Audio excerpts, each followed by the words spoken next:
미국 금리 인상, 1,400원을 넘은 원달러 환율. 불안한 시장, 당신의 미국 주식 포트폴리오를 점검해보세요. 더밀크리치는 개인 맞춤형 포트폴리오 진단 서비스입니다. 진단 의뢰한 미국 주식 포트폴리오를 위험 대비 수익률을 장기적으로 극대화시키는 알파메트리카의 포트폴리오 배분과 비교 분석해드립니다. 지금 바로 더밀크에서 제공하는 최고 수준의 포트폴리오 진단 서비스를 경험하세요.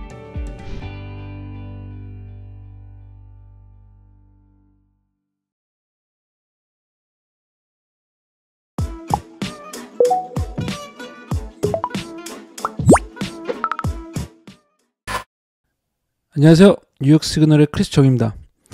여러분은 화폐를 믿으세요? 이러니까 왠지 돌을 믿으십니까 하는 것 같은데요. 사실 우리가 쓰는 법정 화폐는 종일 뿐입니다. 이 화폐의 가치를 결정하는 건 바로 발행한 국가의 신용이죠. 이 국가의 신용이 무너지면 언제든지 종이 쪼가리가 될 수 있는 게 바로 또 이 종이 화폐입니다. 10월 12일 블룸버그와의 인터뷰에서 이 억만장자 부동산 재벌로 알려져 있는 세뮤얼 젤은요, 이 법정 화폐와 그 시스템에 대한 불신을 드러냅니다. 세뮤얼 젤은요, 미국 부동산 세계에서 가장 상징적인 인물 중 하나죠. 이 젤은 뉴욕 증권거래소의 많은 부동산 리츠를 상장한 것으로도 유명한데, 이 세계에서 가장 큰 부동산 리츠를 만들어낸 인물이기도 합니다.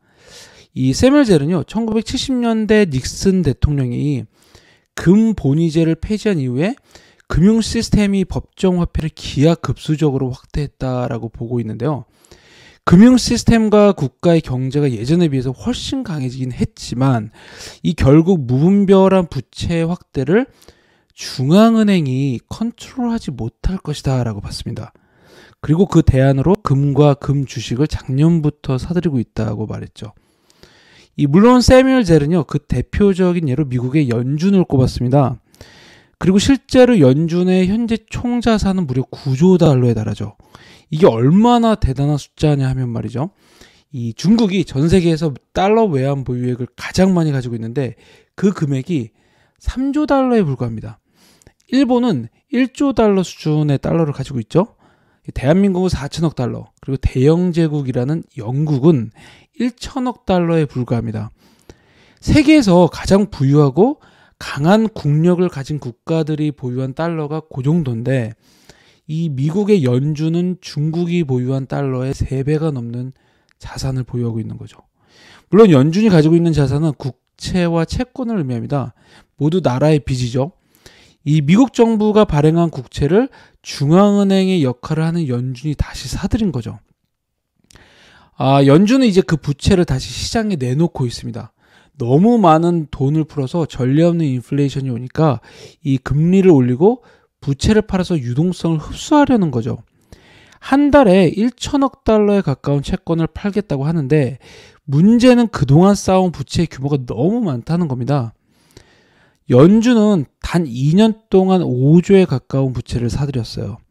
사실 2008년 금융위기 전만 해도 연준의 자산은 1조 달러도 안 됐다라는 사실을 생각해보면 그 10년 동안 연준의 부채가 기하급수적으로 늘었다라는 것을 알 수가 있죠. 이 연준의 양적 완화 정책은 8조에 달하는 돈을 단 10여 년 동안 시장에 퍼부었는데 이제 와서 금리를 4%로 올리고 한 달에 950억 달러씩 팔아서 해결이 될 수 있을까요? 세뮤얼 젤은 연준이 결과적으로 해결하지 못할 것이다 라고 보고 있습니다. 그리고 그가 선택한 대안이 바로 금인 거죠. 최근 IMF는요, 내년 경제 성장 전망을 일제히 하향 조정을 했습니다. 올해 들어서만 3번째 하향 조정인데요. IMF는 최악이 아직 오지 않았다라고 평가하면서 내년 경기 침체의 가능성을 아주 높게 봤습니다. IMF의 이제 수석 이코노미스트는 파이낸셜 타임스를 통해서 내년 세계 경제의 가장 어두운 시간이 될 것이라고 하면서 매우 고통스러울 것이다 라고 경고를 했습니다. 이 IMF의 경고에 미 백악관도 내년에 마일드한 경기 침체가 올 수 있긴 하다라면서 이 사실상 경기 침체가 올 것이라 시인을 했죠. 근데 이게 중간 선거를 코앞에 두고 경기 침체가 올 것이다라고 시인을 했다는 게 사실은 자살 행위이긴 하지만 그만큼 상황의 심각성을 인정한다는 의미죠. 자, 이제 경기 침체는 그만큼 확실시 되고 있는데요. 우리 앞에 성장의 둔화와 침체가 함께 놓여 있습니다. 그런데 반대로 인플레이션은 여전히 높게 유지되고 있죠. 9월 CPI 물가는 인플레이션이 웬만해서는 내려가지 않는다는 걸 여실히 보여줬어요. 특히 거주 비용과 의료 비용 같이 한 번 오르면 떨어지지 않는다고 해서 스티키한 이제 고정적 비용으로 인식되는 것들이 계속 오르고 있어서 인플레이션이 장기화될 가능성이 굉장히 높아졌다라는 평이죠. 이 높은 물가가 지속되는 상황에서 경제 성장의 둔화 혹은 침체, 스태그플레이션이 현실화되고 있습니다. 이 스태그플레이션은 간단히 말해서 월급은 잘 안 오르는데 이 물가만 오르는 현상을 의미를 합니다. 결국 내가 쓸 수 있는 소비력은 줄어들고 경기 침체는 더 심각해진다는 거죠. 딱 지금이죠. 이 글로벌 경제 전문지 포브스는요, 지금부터 장기적으로 금에 대한 투자를 고려해야 하는 이유를 이렇게 주장을 합니다. 첫 번째, 40년 만에 가장 높은 기록적인 인플레이션. 물론 금이 진정한 인플레이션을 해지하려면 달러의 가치가 낮아져야겠죠. 지금처럼 강한 달러는 금에는 상극입니다. 두 번째, 연준의 공격적인 금리 인상. 일반적으로 금리가 오르면 금에 안 좋다고 인식이 되죠. 왜냐하면 이 금은 이자가 없는 자산인데 금리가 오른다는 건 돈의 가치가 오르는 것이기 때문이죠. 하지만 포브스는요, 금이 기준금리가 오를 때 약세를 보인다는 실질적인 증거는 거의 없다라고 주장합니다. 실제로 1970년대 금의 초강세는 연준의 금리 인상 기조가 아주 강할 때 나타났었고 20세기에 금이 사상 최고가로 오른 시기는 이자율이 아주 높던 시기였죠. 세 번째, 바로 경기 침체가 임박했다라는 점입니다. 연준은 경기를 연착륙시키길 원하지만 경제가 부서질 가능성이 이제 그 어느 때보다도 높죠. 성장이 침체되는 시기, 그리고 반대로 인플레이션 높은 시기에 금은 언제나 가치가 상승했습니다. 예를 들어서 2007년 12월부터 S&P 500은 37%가 폭락하지만 2009년 5월까지 금은 50%가 상승하죠. 네 번째, 중앙은행의 높은 수요. 골드만삭스는 2022년 하반기에 중앙은행의 금 수요가 역사적인 수준으로 치솟을 것이다 라고 예고를 했는데요. 이 포브스는 전 세계적으로 중앙은행이 준비금으로 지금 달러가 아닌 금으로 다각화하고 있다. 그리고 그렇게 해야 되는 이유가 있다라고 보고 있습니다. 왜냐하면 미국 달러 패권이 이전과 못하고 외환보유고에 대한 제재에 취약해지면서 이 안전성과 보안을 위해서 전 세계 중앙은행들이 금을 찾고 있다는 거죠. 실제로 지금 월드 골드 카운슬에 따르면요, 금 가격은 하락했지만 올해 상반기 금에 대한 수요는 전년 대비 12%가 증가했다고 합니다. 특히 글로벌 중앙은행들의 지금 금 사재기는 계속되면서 2분기에만 180톤이 증가해서 상반기 순 매수량이 270톤으로 늘렸다고 하는데요. 중앙은행은 2021년 금 보유량을 전년 대비 82%나 증가한 463톤을 사들였는데 이 월드 골드 카운슬에 따르면 올해 역시 비슷한 수준이 될 것이라고 보인다고 하죠. 그리고 포브스는 마지막으로 금을 보유해야 되는 이유를 자산의 다각화에 두고 있어요. 이 암호화폐가 디지털 금으로 떠오르고 있긴 하지만 크립토는 지금 변동성이 심하고 향후 정부의 규제에 놓일 가능성이 많죠. 그리고 국채는 지금 금리가 오르고 연준이 인플레이션과 싸우는 시기에는 그다지 매력적이지 못하다는 단점이 있습니다. 월가도 금의 장기적인 방향성에 대해서는 의심하지 않고 있죠. 오를 것이다 라는 의견이지만 단기적으로는 상황이 다를 수 있다라고 보는 의견도 많습니다.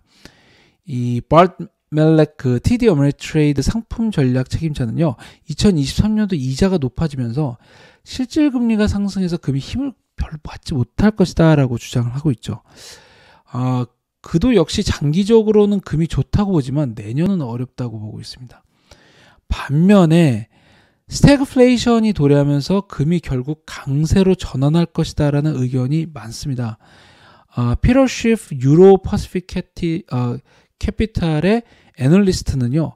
중앙은행이 결국 인플레이션과의 싸움에서 지고 수건을 던질 것이다 라고 경고하면서 향후 몇 년 동안 인플레이션이 주요 경제를 황폐화시킬 것이다 라고 전망을 했어요. 여기에 가장 좋은 피난처가 바로 금이다라는 주장이죠. 그리고 지금이 장기적인 금 강세장의 초기 단계다라고 주장을 하고 있습니다. 그리고 헤지펀드 매니저인 데이빗 뉴하우저 역시 비슷한 견해인데요. 글로벌 경제가 스태그플레이션에 빠질 수 있다라고 보면서 역사적으로 연준이 금리 인상을 통해 인플레이션 제어에 실패할 경우 금이 정말 강해질 수 있다라고 주장을 하고 있습니다. 특히 최근 금이 매우 저렴하고 광산 업체들의 밸류에이션 역시 아주 저렴하다는 점을 들어서 금과 광산 업체들을 매수해야 한다고 주장을 하죠. 특히 최근 이 금 광산이 적게 발견되고 공급이 또 줄어들고 있다라는 점을 지적을 하는데요. 이 법정화폐는 인쇄를 할 수가 있지만 금은 인쇄하지 못한다는 거죠. 골드만삭스는 여전히 올해 연말까지 금의 가격이 온스당 2,500달러를 갈 수 있다고 믿고 있는데요. 반면 UBS도 금이 연말까지 회복세를 보이고 인플레이션과 통화정책이 완화되면서 내년에는 가격이 더 높아질 것으로 보고 있습니다. 다만 올해 연말 목표가를 1,800달러로 제시해서 큰 상승 여력은 있지 않다라고 보고 있죠. 최근 월가는요. 대표적 금광기업인 뉴먼트의 긍정적인 투자 의견을 많이 내고 있어요. 안정적인 금 생산과 견고한 현금 흐름을 창출하는 기업이다라는 점. 그리고 5% 이상의 배당. 여기에 10억 달러의 환매 정책을 하는 기업이다라면서 지금 주가 밸류에이션이 무시하기에는 너무 낮아서 매력적이다라는 거죠. 이 무분별한 부채의 산을 쌓은 중앙은행과 이에 대한 대가를 인플레이션으로 치르고 있는 세계에 경제는 침체로 답을 하고 있죠. 여러분은 어떤 준비를 하고 계신가요? 뉴욕 시그널의 크리스 정이었습니다. 감사합니다. 혁신, 이노베이션의 뜻 아시나요? 안을 뜻하는 인, 새롭다의 노바가 결합한 것, 안에서부터 시작해 새로워진다는 의미, 즉 내가 먼저 변해야 한다는 뜻이죠. 세상을 읽는 눈을 키워주는 실리콘밸리 미디어 더밀크, 매일 아침 미국 현지에서 전해주는 신선한 경제 테크 뉴스, 보이지 않는 매일 습관을 만들어보세요. 미디어는 더 이상 속도가 아닙니다. 정확성, 인사이트가 깃든 진짜 미디어 더밀크. 내가 달라져야 진짜 변한 다른 세상이 보입니다. 더밀크.